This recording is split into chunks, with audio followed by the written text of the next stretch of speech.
Celtic's league campaign of 1995-96 was one which will be remembered with mixed emotions by supporters.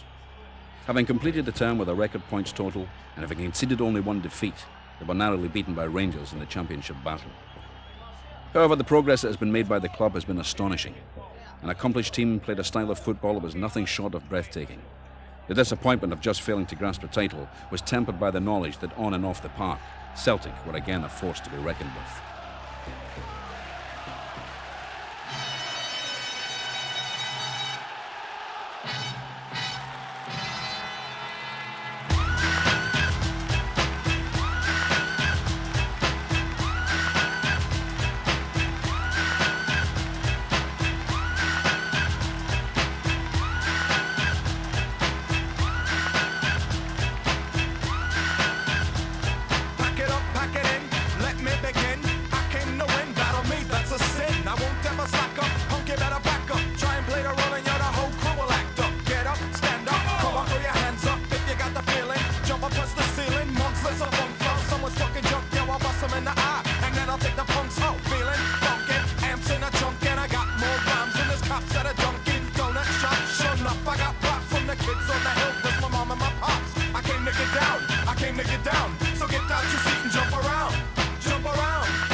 Preparations were made in July '95 for the season ahead. There was a real sense of anticipation among everyone at Celtic.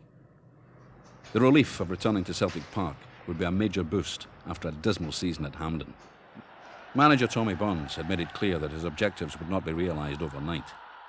However, he has been encouraged by the fact that more has been achieved than he could have hoped for in such a short period of time.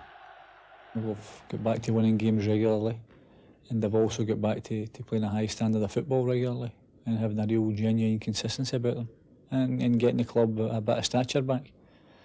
That, I think, allied to the support that have been there to support us every game, especially here at Celtic Park. And I think there's certainly been a new buzz, for want of a better word, great atmosphere about the place. I think the supporters now look forward to coming and watching the team playing because they're playing the way they want them to play. The players, after so many years of getting stick and abuse, suddenly realise what it is to be with a Celtic team that's winning and playing well and getting all the plaudits. And I think they're liking that. And, hopefully they need to take it to the next stage now, which is, apart from winning plaudits, it's winning trophies. As the players were put through their paces, much was expected of them. With the Scottish Cup and the trophy cabinet, minds were concentrated on the coming term. Pre-season warm-up matches with Newcastle and Liverpool had both been drawn. With battle about to commence, Burns had continued the gradual reshaping of his side, a process which would be ongoing throughout the season. John Hughes was drafted in from Falkirk in a dream move for the big stopper. But the signing of German international forward Andreas Thom for a record fee of £4 million had dominated the headlines. The first competitive game of the season provided the former Bayern Leverkusen player with a dream debut. It took only 33 minutes for Thom to pounce against Ayr United at Somerset Park in a Coca-Cola Cup tie. Andreas had quickly established a fruitful partnership with Pierre van Hooijdonk. 10 minutes into the second half, and the big Dutchman showed why he had instantly become a Celtic hero. Collins provided the pass, and Pierre provided the class to turn and score, putting Celtic 2 up.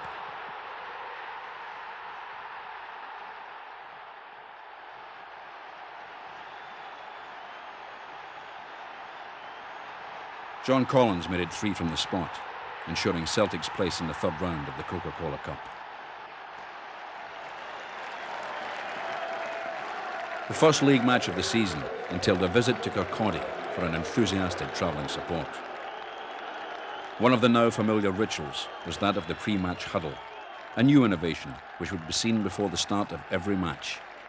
It wasn't until near the end of the game that Celtic finally made a breakthrough. A chance for the bar today for Van Hooijdonk. He scored! Celtic are in front with just 11.5 minutes left. Celtic again faced Raith Rovers at the end of the month in the third round of the Coca-Cola Cup, beating them 2-1. The 10th anniversary of Jock Stein's death was commemorated with a visit to Pittodrie. Celtic had not claimed a victory there since 1988, and after only a few minutes, looked unlikely to do so on this occasion. It's a long goal! Tom Boyd has turned it in, and Aberdeen take the lead.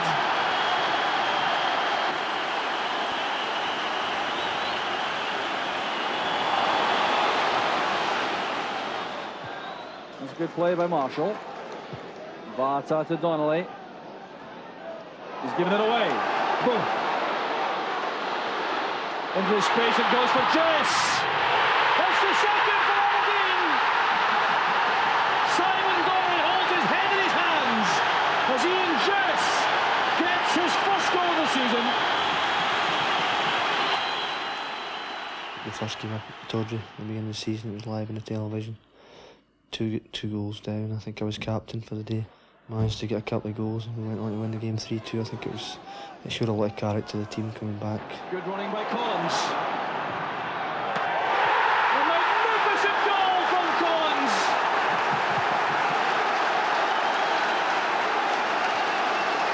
Sneller's beaten comprehensively, and that was a stroke of a master.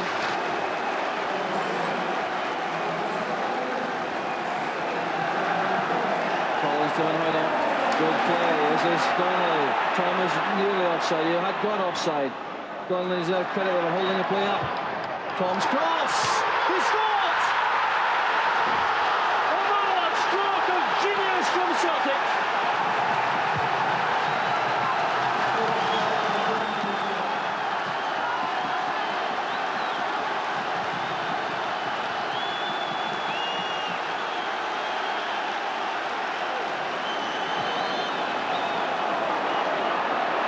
Forced to hurry there by Tom. The measured pass for Donnelly. Van Hooijdonk to Tom. The rebound, that's John Collins. I think we made a statement that day of letting people see that we can go to the grounds like Pittodrie. And we didn't even trying to defend anything. We went to try and win the game. Indeed that game we were 2-0 down after maybe 8-10 minutes. And we could possibly have been in level terms because we missed a couple of chances. So we knew even though we were 2-0 down, we were playing the right way and that we would get goals. And I think that was proved. And it gave us a great kick-start to the season, if you like. So Celtic getting a tremendous reception as they emerge for the first league game at the new Celtic Park. And there's the magnificent new stand. Well, just imagine we might have been sitting in Cambuslang this afternoon, but I'm sure everyone here is quite happy. Fans welcomed club captain Paul McStay back to the side after recovering from a close season operation. Phil O'Donnell provided Celtic's goal against his old club in a 1-1 draw. It would be virtually his last contribution to the campaign until December, due to injury. Dolan quickly goes down there by Peter Grant. Celtic carrying plenty of threat and aggression here. This is O'Donnell, he gets away from Martin. Oh, that's a marvellous goal by Phil O'Donnell against his former club. Well, what a start by Celtic. They've carried the game from kick-off towards their opponents and to make the early breakthrough. It's always good to score against your old club, especially when the fans are getting a bit of stick before it, but thoroughly enjoyed the start of the season as well. I was playing a wee bit wider. Personally, I just want to be playing the team week in, week out, injury free and feeling good. Young Chris Hay was drafted into the squad in place of Andreas Tom to face Hearts. But it was another young player, Brian McLaughlin, replacing John Collins, who made an impact. He just loses out to Jamison. Touch there from Hughes, now it's Fata to McStay. Still it's McStay. That's a good save by the keeper, but the chance on for Celtic, and it's McLaughlin who scores. 5 minutes gone here at Tynecastle. Well, McStaggart in the shot, and it broke away to McLaughlin, who picked his spot.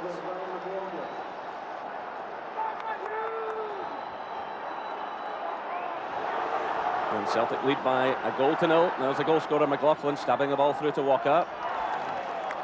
McLaughlin again, looking very much in the mood this afternoon. Good play again, and it's another tremendous goal by McLaughlin. 8 minutes gone, he ran right through the Hearts defence. It's Hearts 0, Celtic 2. Jubilation among the Celtic players and the supporters. This is Hamilton. Cahoon topples as Boyd made the challenge, and no doubt this will be a tactic of Hearts in the second half to try and pressure Boyd, but here comes Celtic. It's Andy Walker running right through the defence, and it's another one for Celtic. Well, they've made the same kind of start to the second half as they did the first. 2.5 minutes of the second half gone. It's now Hearts 0, Celtic 3. It's Andy Walker.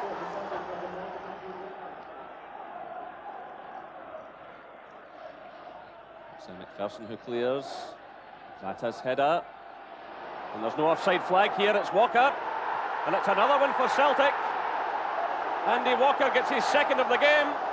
It's now Hearts 0, Celtic 4. Well, the Hearts defenders looked over towards the linesman. There was no flag. Hearts players caught that, and Walker took the ball down and just lobbed it over Craig Nelson. There was also disappointment for supporters with 2 defeats at the hands of Rangers, both at Parkhead. One in the Coca-Cola Cup and one in the league. The second of these came only 2 days after Celtic had beaten Dynamo Batumi to go through to the next stage of the Cup Winners' Cup. There was constant speculation about the future of midfielder John Collins, with transfer rumours which would persist until the end of the season. Well, there is a lot of speculation. My contract's up in the summer. I have spoke to the manager, but nothing's guaranteed yet. But we'll continue talking until I hear differently. I'll remain a Celtic player.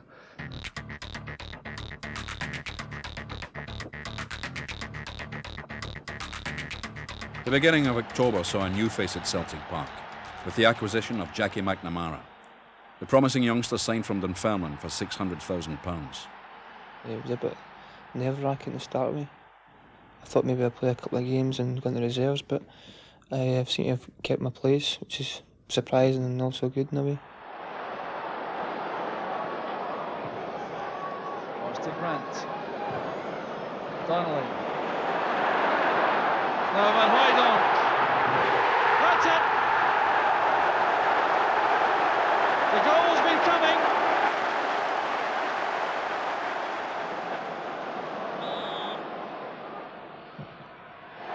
Deadly again. John Collins with a special. Oh, that was beautifully taken by Collins.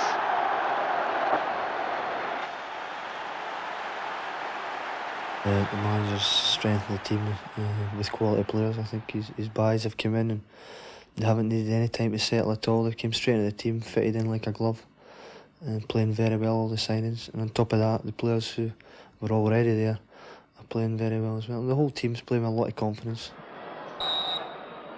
It's Collins who strikes it. That's a magnificent goal by John Collins. The perfect answer. John Collins sending the ball wide of Jim Leighton. It's Celtic 1, Hibernian 1. Despite dominating for most of the match, it wasn't until the 65th minute that Celtic took the lead. But here's a chance now for Van Hooydonk. He must score. And Pierre Van Hooydonk, with a little help from Andreas Thom, gives Celtic the lead. Celtic's hopes of drawing closer to leaders Rangers were dashed in the 83rd minute of the game when Jackson converted a penalty to give Hibs a share of the points. Another opportunity to close the gap was lost when Celtic could only manage a draw at Kilmarnock. Nevertheless, Tommy Bond's side were playing magnificent football.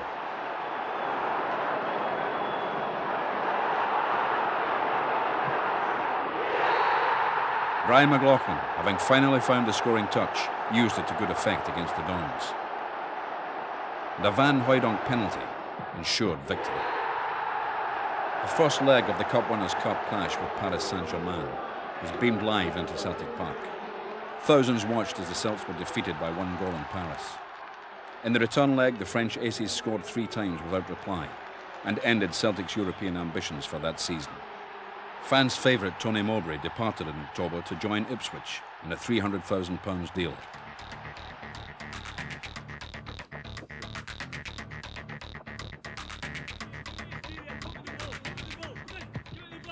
One of the features of Celtic's play was a developing understanding between new signing Jackie McNamara and young Simon Donnelly on the right flank. Simon and myself have been doing a lot of work afternoons with the manager during the season, and it seemed to have paid off quite a lot. Simon's a really good player, and it's helped my game as well. The young Scotland under-21 star had benefited from Burns' intuitive decision to change the role that Simon was asked to play. Simon was put out there in the wide area at the start of the season, pre-season, because basically we wanted to see how he would do in that role. And again, being the type he is, he listened, worked hard at the position, he tried to learn as much as he could about it. And I think through doing that, he ended up one of our best players last season. And again, only 21 years old, so still a lot still to come for Simon Donnelly as well. But certainly his partnership with Jackie has been a real highlight and a real feature for the supporters here. Bill the gaffer had the young boys back most afternoons early on and midway through the season, working hard on movement off the ball and on the ball and passing and things like that, and it kind of worked out for us throughout the season.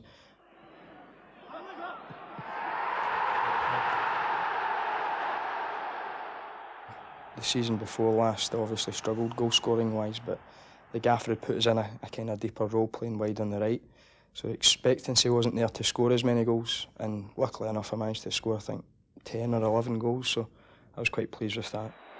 John Collins sealed the points for the Celts at Fir Park in the dying minutes of the game with a classic strike.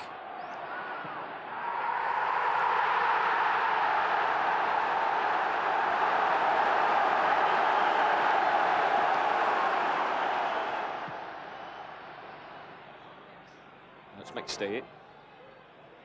Good run by Collins. Provides a cross. The chance on for Van Hooydonk. And Celtic make the breakthrough after 35 minutes. Pierre's double strike against Thistle was the perfect answer to those who had questioned his abilities. 6 goals in 15 games had prompted some unwarranted criticism. However, he would go on to prove himself a natural goal scorer. The game of the month, and probably of the season, came in the middle of November, when Celtic visited Ibrox for the first time that term. A crowd of 46,000 and a live TV audience of millions were treated to a classic encounter. Celtic had not been beaten at Ibrox since January 1993. With 4 points separating the sides, Tommy Burns' men were looking to make up some ground. This is Tom. Andreas Tom's going to try one here. Oh, that is an incredible goal by Andreas Tom.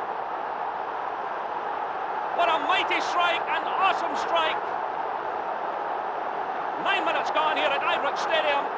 There's jubilation among the Celtic fans. A stunning goal by Andreas Tom, which gave Andy Gorham no chance at all. The gap opened up. It was obvious he was going to hit it. But my goodness, what a goal. His 7th of the season. Touch from Richard Gough. This is Gascoigne. Still it's Gascoigne, forcing it through. Chance on here for Laudrup. And it's a great goal by Laudrup. And this time, it definitely counts. So, John Collins starts his run, and it's gone in. And again, the Celtic fans celebrate. There's a fair bit of movement the far side of the box. Gascoigne strikes it in. It's well. Super Ali does it again.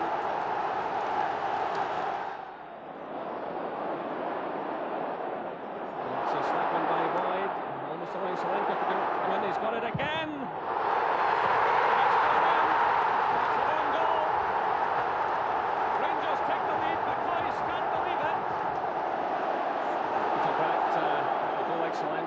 Still play goes on.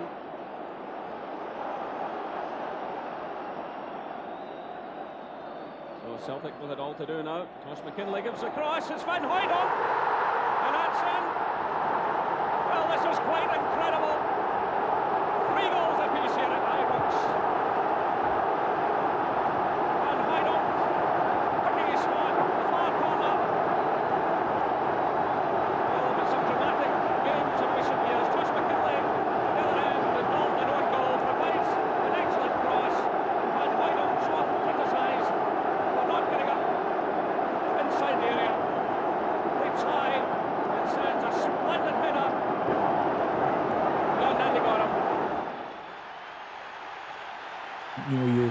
type to think if you go to Ibrox and score 3 goals, you're going to win the game.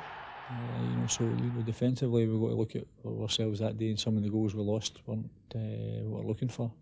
But as I say, these games can all change in one moment.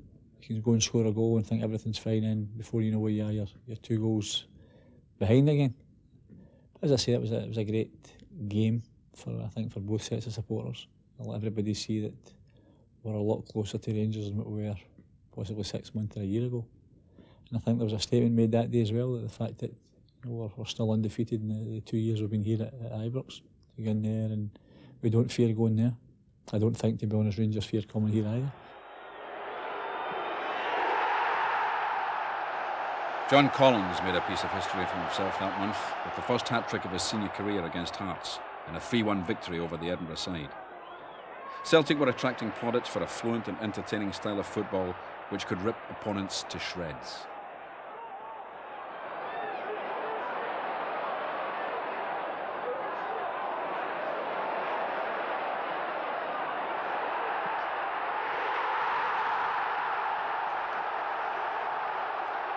Despite constant speculation about his future, Collins continued to provide a touch of class in the Celtic midfield, with a tireless work rate and a cultured left foot. John Collins became the first Celt to net a hat-trick at Celtic Park since October 1988.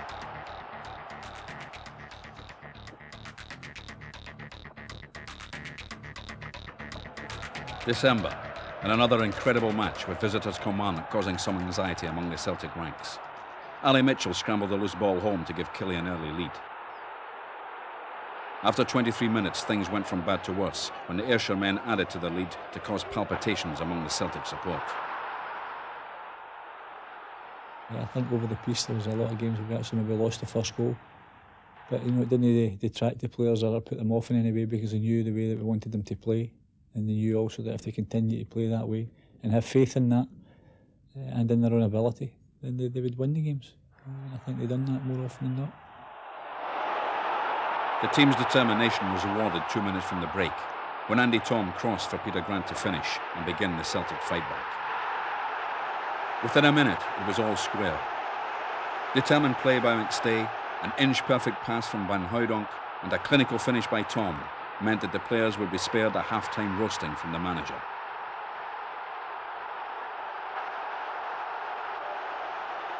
In the second half, Pierre finished off the job with a double strike which guaranteed victory against the side who caused problems for Celtic throughout the season. Celtic's determined fight back had demonstrated a will to win and a passion which had been lacking in previous sides.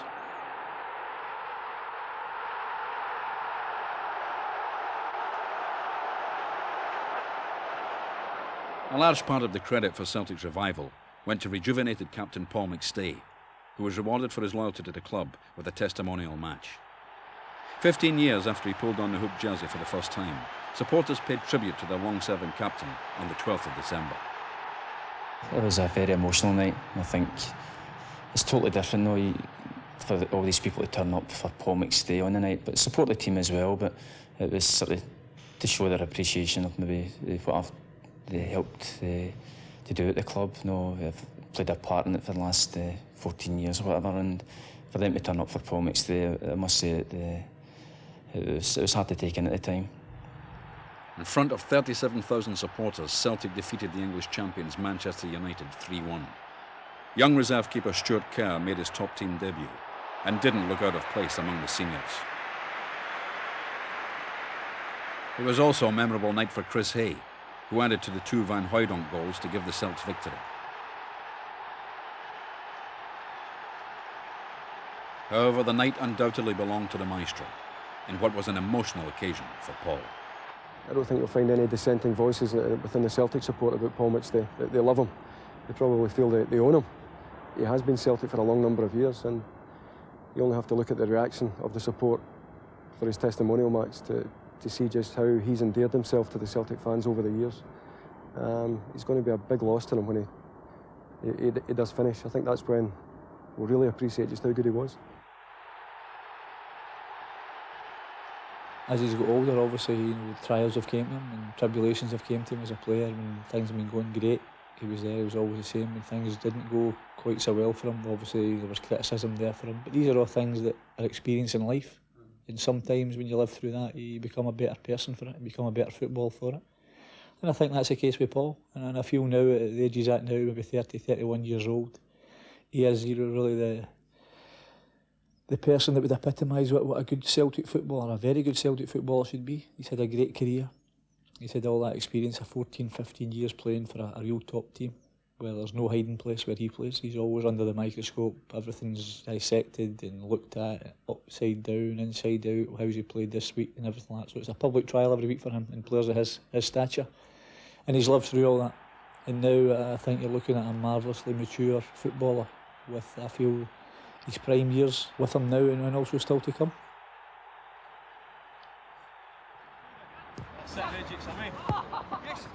Burns continued to strengthen the squad, and in a £600,000 deal brought Danish international midfielder Morten Vikhorst from Dundee. He made his competitive debut in a 4-0 victory over Hibs.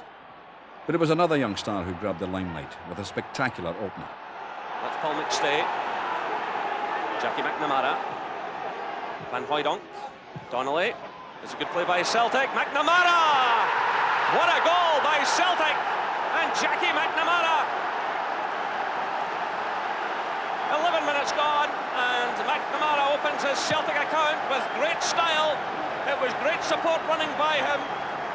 Superb build-up by Celtic. They showed a lot of patience. Simon Donnelly clipped it through, and then the first-time effort from McNamara over Jim Leighton. Hibernian 0, Celtic 1. McStay comes in to take charge of the situation. It's through now for Tom.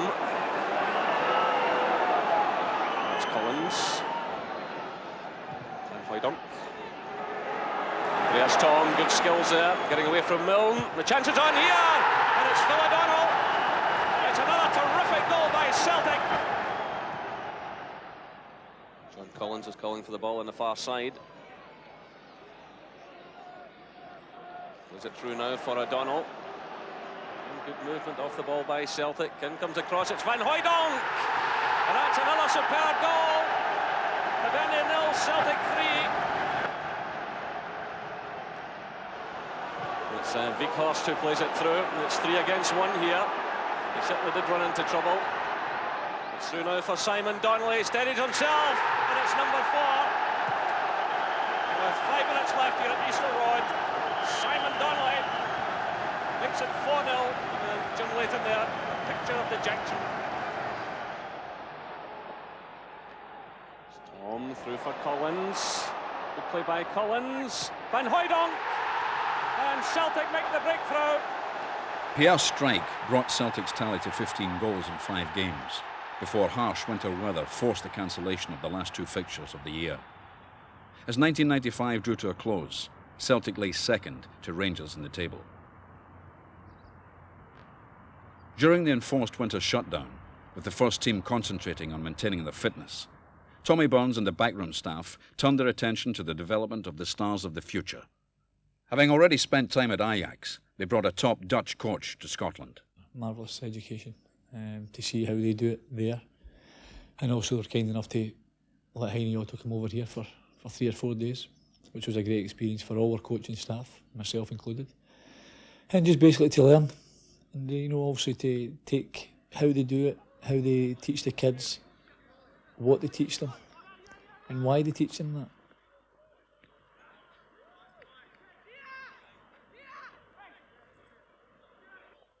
I remember Tommy saying at the start of the season publicly that he was still learning as a manager, and I thought that was a great thing for him to say, because it meant we were all comfortable as well, that we've all got strong opinions of the game, and there is a rapport between everybody and opinions bounced off of each other, but there was an open-mindedness there as well. We know how we want to play the game, but we're also looking at other people, how they do it. Celtic traditionally had a great link with bringing through their own players, their own talent, and it went wayward there for a few years.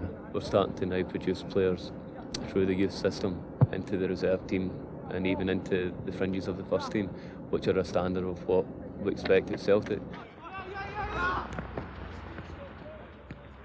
The most important thing, as far as I'm concerned, is the fact that we have to upgrade the training facilities in order to teach the young players. You know, for too many years the training facilities here have been totally inadequate, which is still the case. But I think now that the board are suddenly realising that that's where the money's going to have to be spent, getting the facilities right in order to attract kids and also make sure you've got the right personnel there, the key personnel, which is very important in order to teach the kids. While Tommy Bonds kept an eye on the future, his immediate thoughts were occupied by the title race as the festive season approached and the season reached midpoint.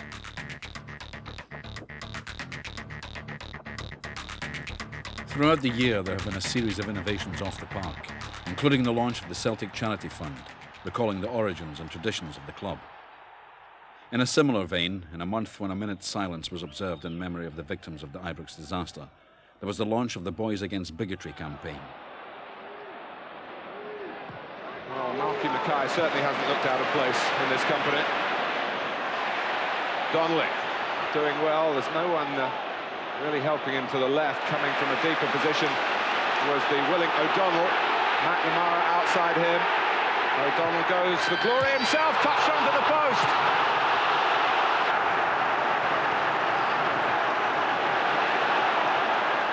Now it is Andreas Topp. Oh, Van Hooijdonk!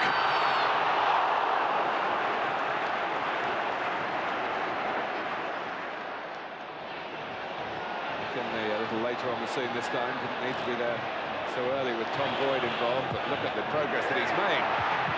Oh, and that was Tom, and it stayed out. An outstanding goalkeeping display by Andy Goram was all that prevented Celtic from claiming victory over Rangers earlier in the year.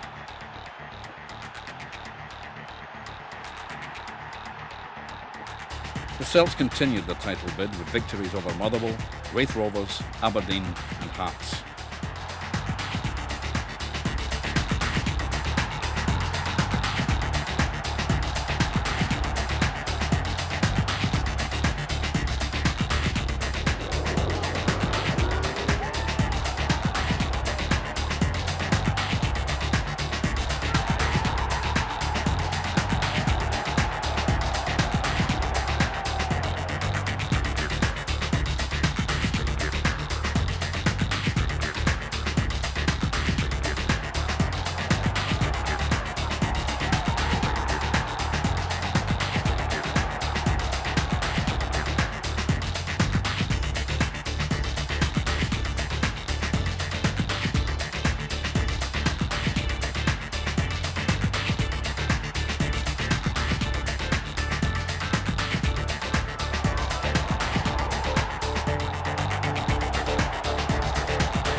Another outstanding goalkeeping performance, this time by Lekovic of Kilmarnock, and a goalless draw with the Ayrshire side denied Celtic the pole position as Rangers were beaten 3-0 by Hearts at Ibrox.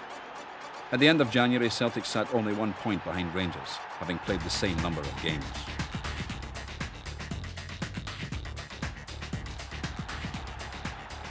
Celtic faced Hibs at the start of the month in a match packed with incident.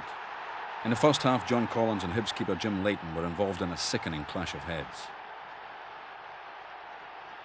The Hibs keeper was stretchered off for treatment, to be replaced for a spell by Darren Jackson in the absence of a substitute goalkeeper. It would prove to be a costly mistake for the Edinburgh side. Every high ball that this will be a danger. And there you see the goalkeeper fumble it. Van Hooijdonk scores. 59 minutes gone and Celtic get the equaliser.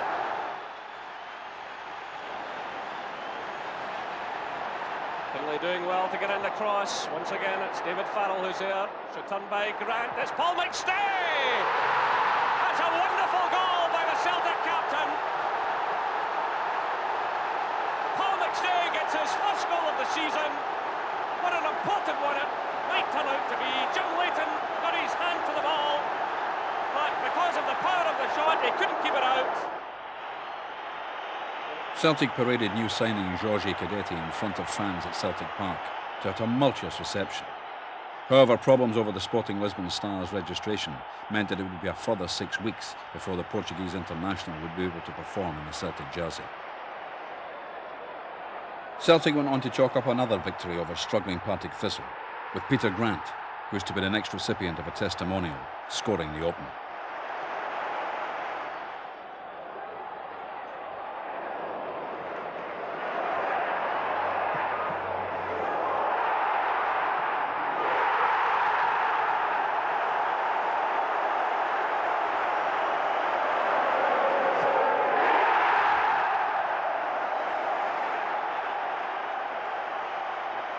Two Van Hooijdonk goals and Morten Wieghorst's first strike for the Hoops sealed a convincing victory. Parting company with the club after failing to make any real impact in his second spell at Celtic was Andy Walker. He went to Sheffield United for a fee of £500,000.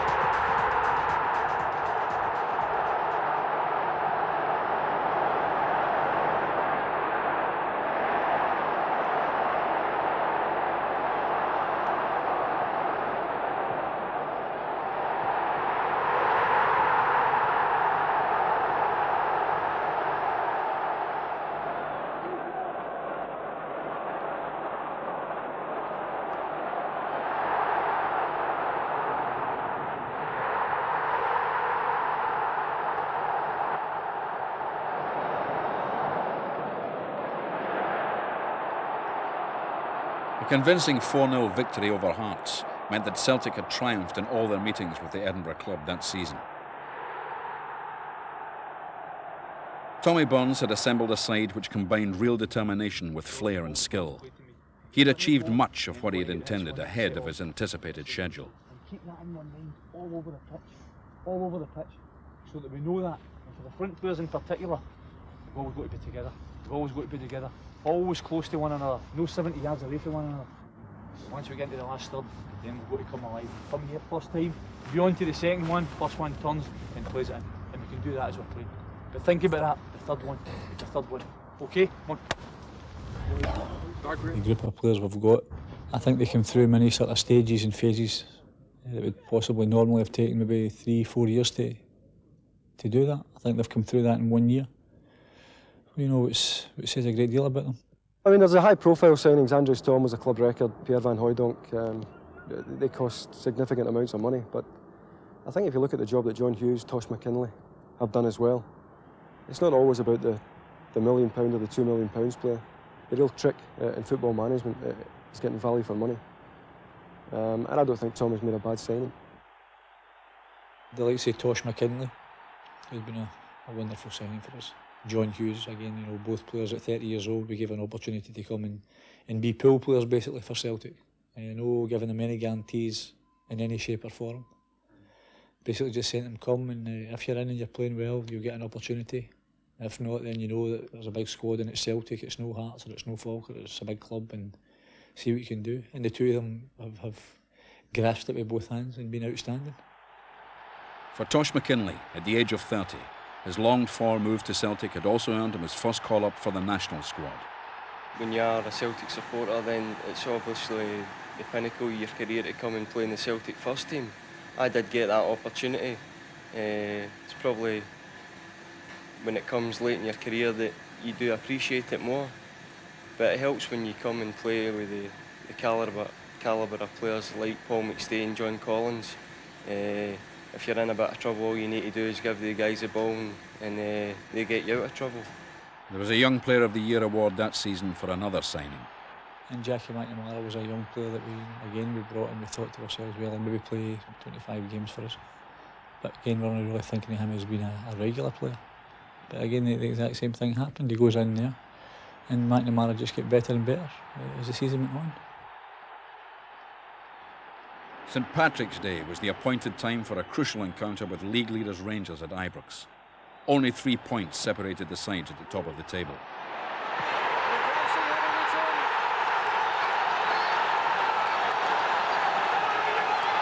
Alan McLaren got the touch, and Rangers take the lead thanks to Paul Gascoigne's free kick.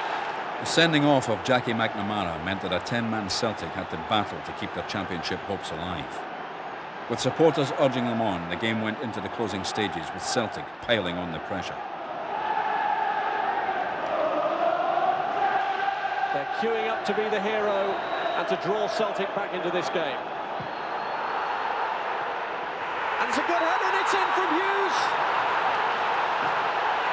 A dramatic equaliser for Celtic.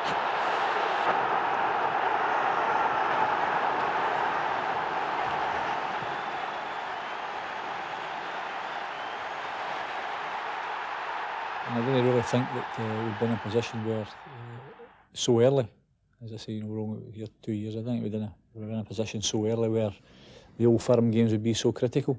So I feel we've caught up very, very quickly on them. It's at the stage now where Old Firm games are back to what they were maybe 15, 20 years ago, where if one beats the other, there's a chance they'll win the league because of that. So I think we've made up good ground on them as far as that's concerned. I think in the games we played them, certainly maybe 6 games, I think there was maybe 3, most definitely 3, possibly even 4 that we should have won. So in the games against Old Firm, I think there's very little to choose, to be honest with you, because I think we matched them more often than not. Played very well against them. I think if anything, we'd possibly maybe change our tactics slightly against them and possibly do that in the years ahead. And I think that's an important thing for our players as well, that we don't want to just become a team that plays one system. Otherwise teams can make things difficult for you then. It's important to be able to adapt and change. So we'll be concentrating a lot on that with the players this year as well, so that we don't just become a one system team.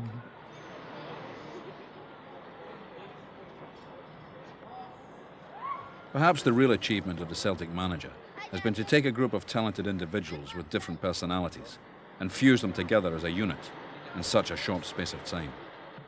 He has managed to combine shrewd signings with homegrown talent. The team consists of young players and those who draw upon a wealth of experience. In addition, foreign players have immediately become an integral part of the setup. Nice one. An important element in combining such talents is to create a team spirit, which is a quality which has been evident in this Celtic side throughout the season. That's maybe why the consistency's been there this year, and that will to win. The spirits come through because there is a good atmosphere in the dressing room. Usually you'll find that if there's a good atmosphere in the dressing room, we can take that into the park and we'll be fighting for each other. Playing with a lot of confidence this year, so it's we're looking for this.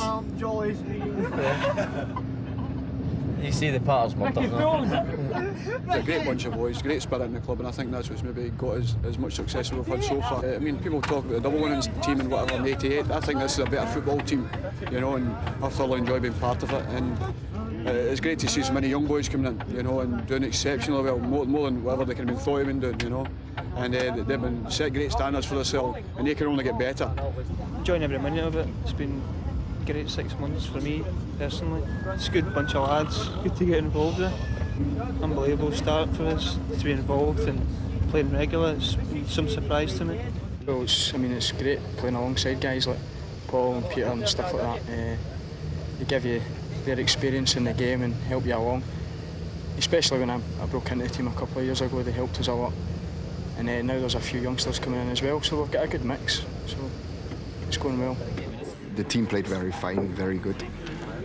And it was very difficult for me in the first 3.5 months because I lived there in the hotel together with my wife and the kids.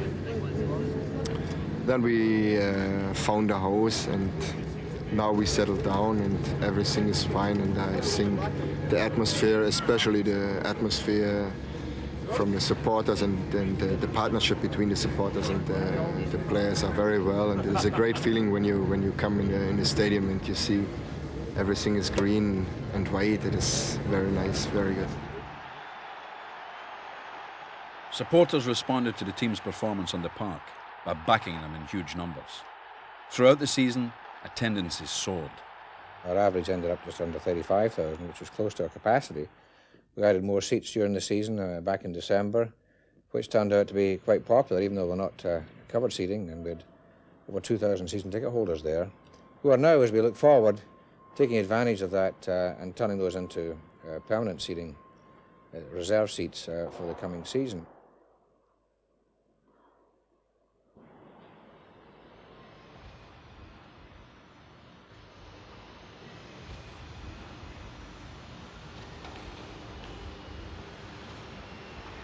Work has continued in the stadium throughout the close season, and with the construction of the new south and southeast stands, there will be an additional 13,000 seats. We're looking forward to having a bigger, obviously bigger capacity. We'll have 47,500 seats here, all excellent seats. And within that capacity, I would say about probably close to 80% season ticket holders. Not only that, but you realise that the people who are sitting in each seat all have an excellent view of the playing surface now. I would say superior to just about any other football park. So I think the enjoyment of the spectator has been added to just by having a better stadium.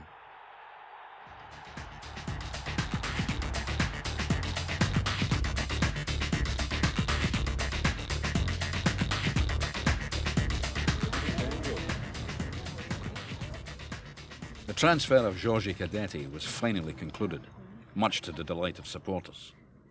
The 27-year-old striker, a former Portuguese Player of the Year and a proven goalscorer at both club and international level, was short of match fitness and was given a place on the bench for the April Fool's Day clash with Aberdeen. Here's Tosh McKinlay now, who provides another good cross. And Celtic take the lead. Simon Donnelly with 2 minutes played. The perfect start for Celtic.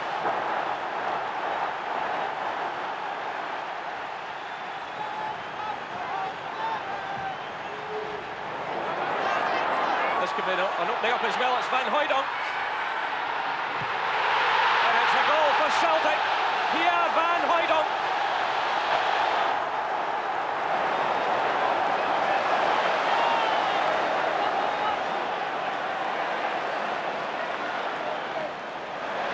Van Hooijdonk. That's McKinlay.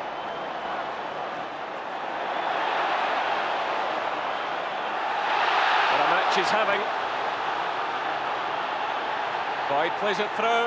Simon Donnelly. Oh, a stunning goal! A stunning goal by Simon Donnelly. And a great build-up by Celtic.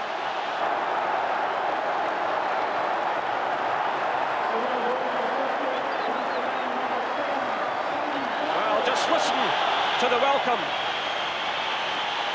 for Jorge Cadete.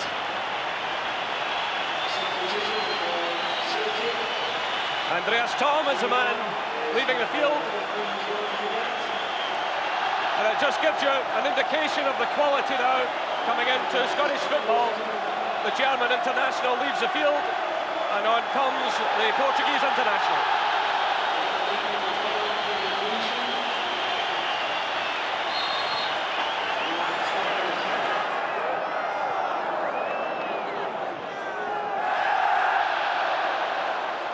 First touch there, gets the ball through to Gray, and Cadete is into the area. There's another chance, a hat-trick for Simon Donnelly perhaps. No, a tremendous save by Michael Watt. Van Hooijdonk's there, and it's another one for Van Hooijdonk. It's It's 4-0 to Celtic with 73 minutes gone.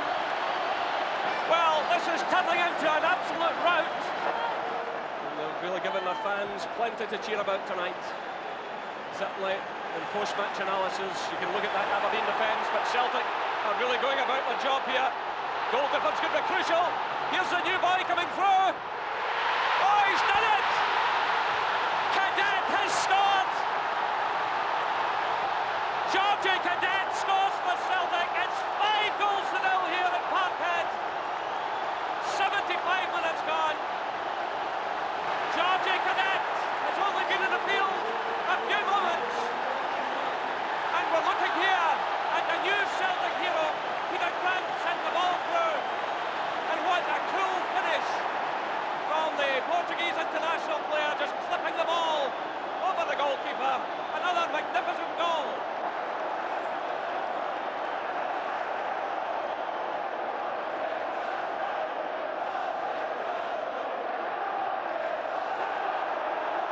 It's just such a fluent performance. There are demands on this club to play a certain way. It's not just about winning, they have to win with some kind of style.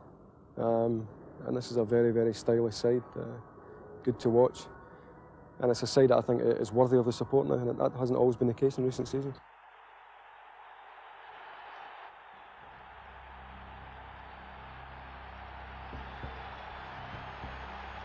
There was disappointment for supporters in the Scottish Cup semi-final. A late Van Hooijdonk goal wasn't enough to cancel out goals from McCoist and Laudrup. And Rangers went on to lift the trophy, beating Hearts in the final.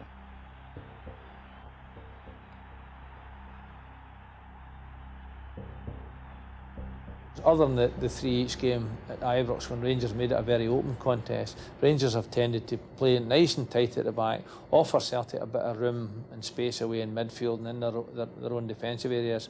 But immediately they got anywhere near that 18-yard line, Rangers started to kill the game.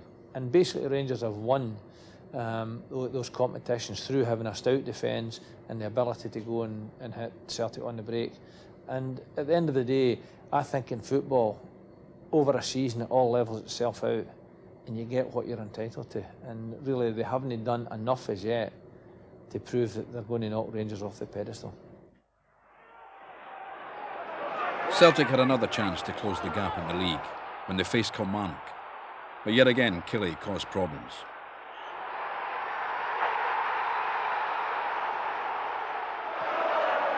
As the news filtered through that Hearts were beating Rangers at Tynecastle, Celtic pressed for an equaliser.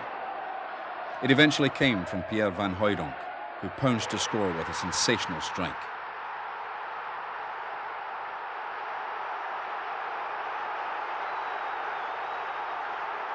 However, time ran out and Celtic dropped 2 points. Van Hooijdonk was leading the scoring charts by a mile, and against Hibs the big Dutchman struck a double to take his total to 30 for the season. He's done it again! Pierre had proven himself to be an outstanding signing by Tommy Burns. Desperately seeking a second goal. Here's Andy Tom, he's onside. Van Hooijdonk said this must be the second for Celtic. It is! Pierre Van Hooijdonk surely now has won the game for Celtic.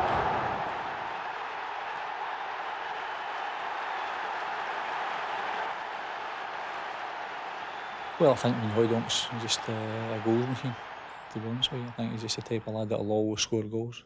And provided we've got the players here that can, you know, get the balls into the box, give them the right type of service, then he'll be a goal scorer of the highest order, you know, as far as we're concerned. His goal-scoring partner Andreas Thom is also an example of Burns' astute dealings in the international transfer market. No, I think he's more a provider of goals, influences the team well. He's a very intelligent player. And looks to, you know, get in behind defences and set up chances for other players. But I think him and Pierre, you know, I think their partnership worked very well for us this year. For a long time, it made a difference in games. You know, Andy would do something special, or Pierre would get us a goal or whatever. So they two have made a big impact on our team this year. And I think the arrival of Cadete the last couple of months of the season, we gave him maybe 4 weeks to get himself into decent fitness before we put him in for a full game.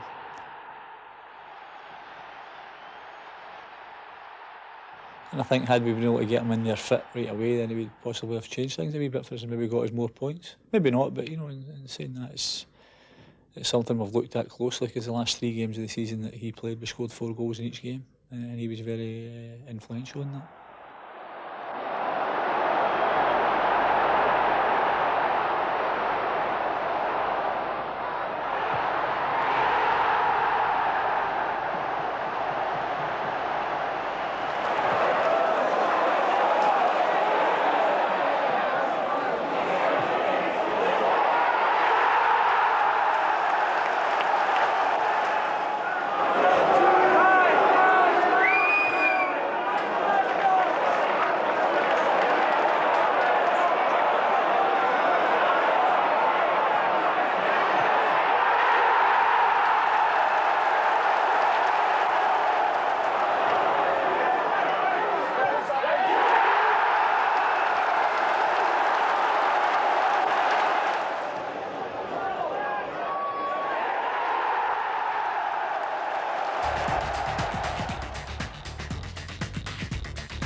The last game of the season saw a 4-0 victory over Raith.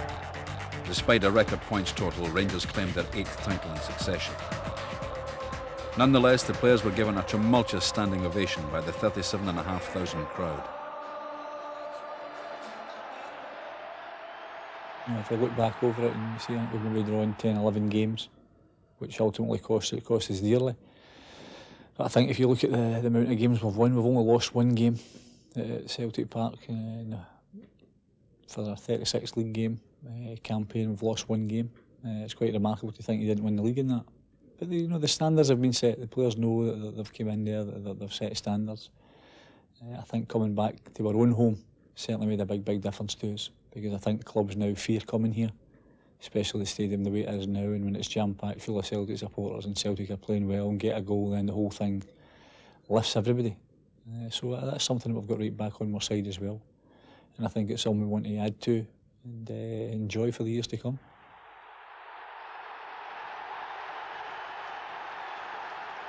I'm not a football expert, but I think the fans responded well to the efforts made by the players. And it was a good season from a performance standpoint in terms of playing. I think to finish the league with only losing 1 game and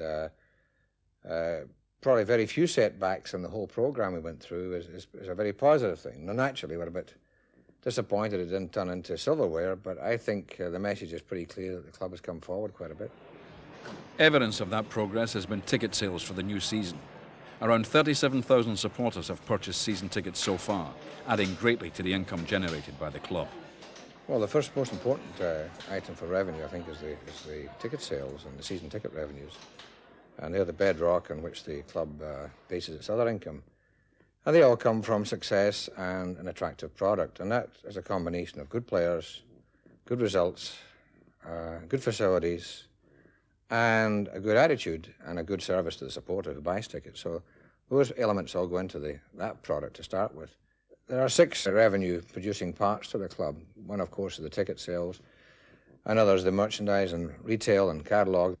We try to trade upon the Celtic brand name, which gives us, I think, a very big advantage over other clubs in producing revenues. Next one is our catering and hospitality operation here with restaurants and the match day services and food and so on. Then we have our publishing, which is the Celtic View and programmes and videos and so forth. That's important for revenue and for communications to the supporters. And we have our corporate services, which provides benefits to business buyers, such as advertising, corporate boxes, of course broadcasting, television rights, licensing and other income sources. And last but not least, there's our Celtic Pools operation, which is the biggest in the UK and helps the club enormously by providing extra revenue, mainly for the stadium development, of course, but I think in general terms we have to make sure that the revenue is going ahead as our costs go ahead. As we attract big-time, expensive players, we have to have all these sources working for us to make sure the club is taken to, as we all want it to another level.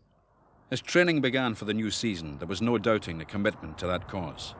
The aim is to claim the league flag, and in the process prevent Rangers equalling Celtic's record of 9 titles in a row. To this end, Tommy Burns has broken the club transfer record once again, spending over $5 million to bring a highly rated player from the English Premiership. Well, we brought Alan Stubbs, who's basically a very good footballer, a great passer of the ball, and able to draw teams onto us and then go from defence to attack very quickly. And he's got very good vision on the ball, very able to step into the middle of the park, link up with midfield players. So we're looking forward to seeing him playing. Plus he can be aggressive as well when he's going to win the ball. He's got a bit of stature about him as well. Good experienced player. The ex-Bolton Wanderers skipper has signed a 5-year contract with the club. It's all a new challenge for me. Everything's going to be new to me this year, and that was maybe one of the reasons why I wanted to go, because I'd been at Bolton for 8 years and I needed something new, and this is it. So I'm really looking forward to it. I knew it was a big club, but when I seen the stadium, I thought the stadium was absolutely fantastic, and it's not even done yet. So looking at the stadium just speaks volumes for the club. It's a really impressive place, and I think when it's finished, it'll be the best in the country, to be honest. Burns' other major signing of the close season was that of AC Milan's Paolo Di Canio for over £3 million, which will go a long way towards easing the disappointment of the departure of John Collins to Monaco. A player of great technical ability, and something that possibly we've lacked in our locker, if you like, and the fact that when teams leave us with the ball and go way back into their own penalty box and try and condense the game into maybe 30 yards, it makes it difficult no matter how well you pass the ball if ultimately you come up against a sea of opposition shots. So then when that happens, you need somebody that can take the ball and create and beat people and unlock that, if you like, and I would see him doing that type of role for us.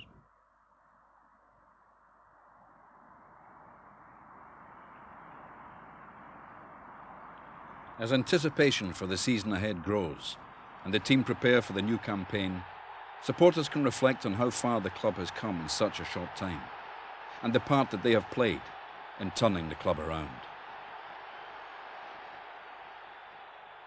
3-4 years ago, you start looking at a situation where it was basically despair, and now 2 years down the road you've got a stadium that's going to be packed. Everybody's clamouring for season tickets, so they're showing their support to Celtic Football Club, not only in their voices but in their hard cash as well. They're prepared to come and pay in order that we can go and bring in quality players, because it's the supporters that's paying for all these things. It's the supporters that's paying for the stadium. It's the supporters that's paying for the top quality players we're bringing in, and they're going and they're showing that support. And I think we'll get maybe something like 37,000 season ticket holders. Perfect example really, because they're going and they're showing exactly why they're supporting the club and how they're supporting the club.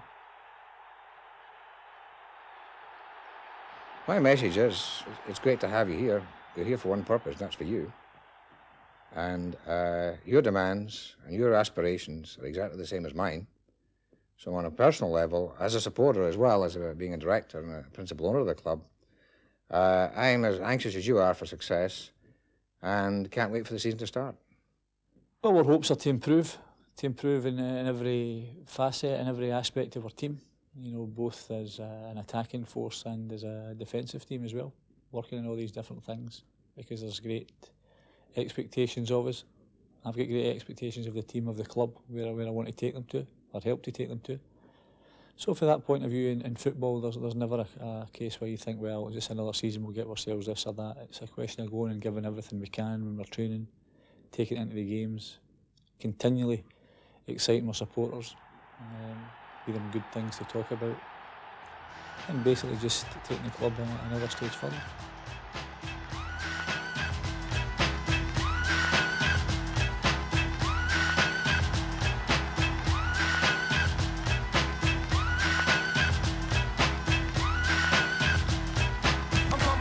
I'm coming to get ya, spitting out lyrics, homie, I want ya. I came to get down, so get out your seat and jump around,